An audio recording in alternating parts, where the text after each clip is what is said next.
और इसीलिए आज हम इस हिंदुस्तान में, इस भारत में संवैधानिक अधिकारों के साथ जी रहे। वो नेता होते थे, मगर जमाना बदला। जमाना ऐसा बदल गया कि आज फाइनेंस वर्कर इन 3 वर्करों को गुलाम बना लिया, नौकर बना लिया, जैसे चाहे नचा रहा है। लेकिन हमें और आपको दौर बदल गया है। आदरणीय पवार साहब, पहले मुसलमान जिसके साथ जुड़ते थे, अल्पसंख्यक जिसके साथ जुड़ते थे, उनकी सरकार बनती थी, और आज जो अल्पसंख्यक को सता रहा है उसकी सरकार बन रही। आदि जनाब हमारे सिराज मेहदी साहब, हम सबके हर दिल अजीज नेता, और जिन पर हम फक्र करते हैं, नाज करते हैं, और उन्हीं के लिए आज इस तकरीर का आगाज करते हैं। वैसे हमारे आदरणीय शरद चंद्र जी पवार साहब, जो हमेशा प्रफुल्लित रहने की हमें और आपको शिक्षा देते हैं, और वो चाहते हैं कि देश का हर नागरिक प्रफुल्लित हो, ऐसे हमारे प्रफुल्ल पटेल साहब जी उसी तरह चाहते हैं कि किसी भी चीज का एक तट हो, एक किनारा हो, और वो किनारा हर जीने वाले का सहारा हो। ऐसे हमारे सुनील तस्करे जी, हमारी बहन फौजिया खान जी, हमारे के यानी कर्म से, कर्तव्य से आदमी आगे बढ़े और शर्मा हो जाए, वैसे हमारे के शर्मा जी। उसी तरीके से हमारे भाई, क्योंकि 3 मिनट में हमें अपनी बात खत्म करनी है और भी लोगों की बात सुननी है, इसलिए मंच पर बैठे हुए हमारे आदरणीय माननीय नेतागण और हाजिरीन जलसा भाई और बहनों, अभी बच्चियों ने गाना गाया सारे जहां से अच्छा हिंदुस्तान हमारा। इसमें 2 लाइन छूट गई, और वो लाइन थी जिस पर अल्लामा इकबाल ने कहा था, बातिल से डरने वाले हैं आसमां नहीं हम, बातिल से डरने वाले हैं आसमां नहीं हम, 100 बार कर चुका है तो इंतहा हमारा। कुछ बात है कि हस्ती मिटती नहीं हमारी, सदियों रहा है दुश्मन दौरे जहां हमारा। ये उसके अंदर का शेर था। क्योंकि साहित्य से जुड़ा हूं इसलिए वो चीज मुझे याद आई तो आपके सामने रख दिया। क्योंकि इसी पर आपको जीना है, इसी पर आपको चलना है, इसी को लेकर लड़ना है, अपने अधिकार को लेना है। आज हम अल्पसंख्यक कहे जाते हैं, हम अल्पसंख्यक क्यों हुए, कैसे हुए, मैं उधर जाना नहीं चाहता हूं, लेकिन हमें हिंदुस्तान में रखने के लिए मौलाना अबुल कलाम आजाद ने ही जिद रखी थी, उन्होंने ही जंग छेड़ी थी कि इस जमीन को छोड़कर नहीं जाएंगे, वरना पूरे मुसलमानों का बंटवारा कर दिया गया था।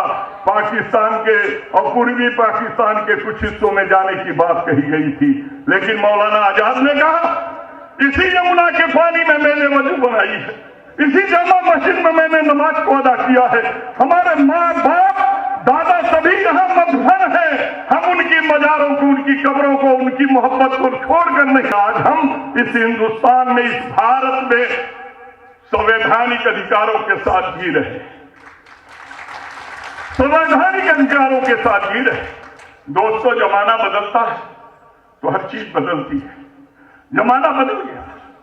पहले ब्रेन वर्कर नेता हुआ करते थे, जो अपने दिमाग से आवाम की भलाई की लड़ाई लड़ते थे। फील्ड वर्कर नेता हुआ करते थे, जो जगह जगह जाकर जनता के कष्टों को देखा करते थे और उनके बारे में सोचा करते थे। माइक वर्कर नेता बना करते थे, जो लोगों को, उनकी भावनाओं को उठाकर क्रांति की ज्योति को जगाना और अपने अधिकार की लड़ाई लेने के लिए जेल जाने तक का सबक सिखाने का काम करते थे, वो नेता होते थे। मगर जमाना बदला। जमाना ऐसा बदल गया कि आज फाइनेंस वर्कर इन 3 वर्करों को गुलाम बना लिया, नौकर बना लिया, जैसे चाहे नचा रहा है। लेकिन हमें और आपको सोचना कि किसान के घर से आया हुआ वो नेता जो समाज के अंदर समता की बात करता है। अगर हम संभावना की बात करें तो आप कहेंगे कि संभावना मतलब किसी उम्मीद का नाम है। यहां संभावना है, बराबर की भावना है, जिसके अंदर लोगों की तकलीफ देखने के बाद उसे दूर करने की हिम्मत है, लेके चलने की ताकत है।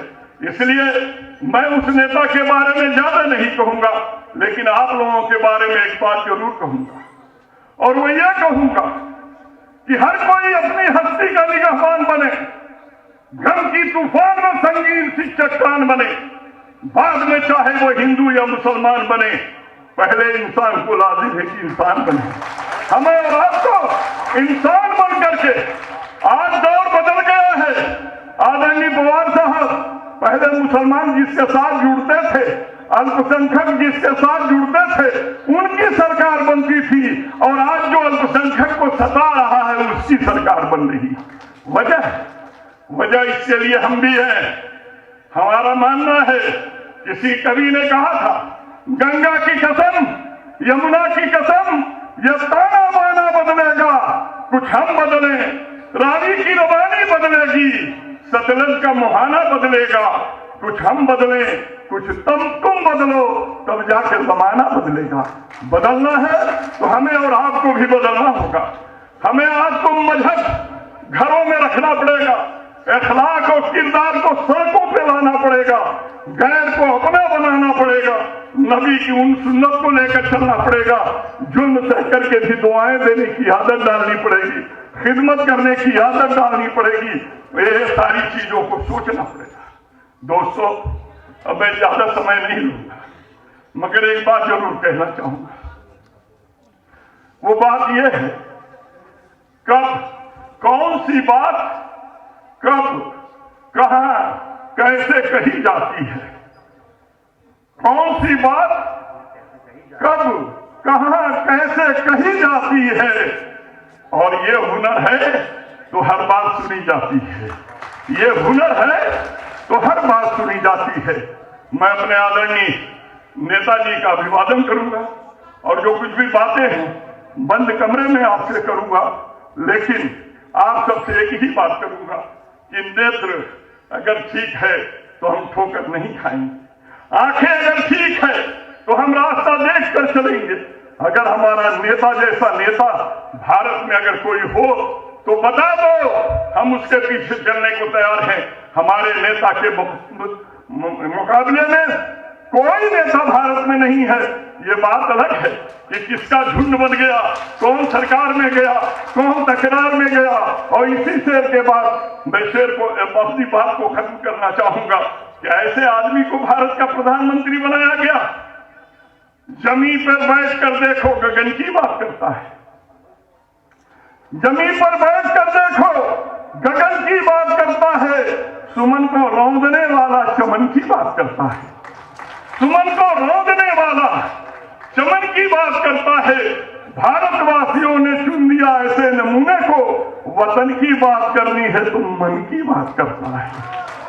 दोस्तों, मैं अपने नेता के बारे में एक बात कह करके बात को समाप्त करूंगा। मेरा नेता नदी है, समुंदर है, पेड़ है, दरिया है, जो जोड़ लीजिए, क्योंकि पेड़ किसी मजहब को नहीं देखता, सबको साया देता है। दरिया किसी मजहब को नहीं देखती, सबका प्यास बुझाती है। और उसी तरह हमारा नेता पेड़ है, जो चाहे साया ले ले, जो चाहे फल ले ले। आज इसका साथ दो, मजदूरी कल ले ले। आप आज अगर साथ देने का वादा करेंगे तो कल ये सरकार जाने वाली है, इसमें कोई दो राय नहीं। इन्हीं शब्दों के साथ चलते चलते इस शेर पर बात को खत्म कर दूं कि बेअमल दिल हो तो जज्बात से क्या होता है, धरती बंजर हो तो बरसात से क्या होता है। बेअमल दिल हो तो जज्बात से क्या होता है, धरती बंजर हो तो बरसात से क्या होता है। अमन लाजिम है तामील तमन्ना के लिए, वरना रंगीन ख्यालात से क्या होता है। अपने अमल से पत्थर भी पिघल सकता है, जर्रा मेहताब भी अनवर में बदल सकता है। अपने को बेबसो मजलूम समझने वालों, आज भी चाहे तो तकदीर बदल सकता है। बदलिए भारत की तकदीर को, तस्वीर को, तहरीर को, और अपने नेता के पीछे चलिए। राष्ट्रवादी जिंदाबाद कहिए। इसी शब्दों के साथ जय हिंद।